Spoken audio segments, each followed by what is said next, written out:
ያደርጉ ከመጽሐፍ ምናምን እንትን ፔንቲንግ ያ ስዕሎችን የምናያቸው በትላልቅ ሞኖክሴዎች የተሳለ ስዕል ነው። አንዳንዶቹ ለማስታወሻ እንትን የሚሸጥ እንትን ማህበር ተደራጅተው ነው። እነዚህ አሁን ለሽያጭ ናቸው ይሸጣሉ። ምክንያቱም አክሱም የምታወቀው በሃንድ ክራፍት በሲቪል ከኢትዮጵያ በጣም ትልቁ የኮሌክት የሚደረገው ከዚሁ ነው ከአክሱም እና በዛ እንትን እና በኢትዮጵያ 3 አይነት መስቀሎች አሉ።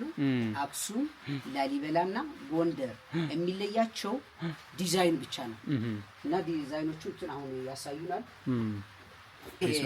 ላሊበላ አፍሮ አይገባም የሚባለው ያ ደግሞ የጎንደር የችኛዋ ደግሞ የአክሱም።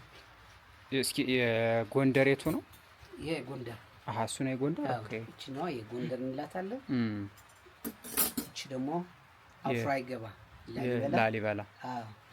እችኛዋ ደግሞ የአክሱም መስቀል እና የአንገት መስቀል ተመሳሳይ እንደዛም አለ ማለት ነው።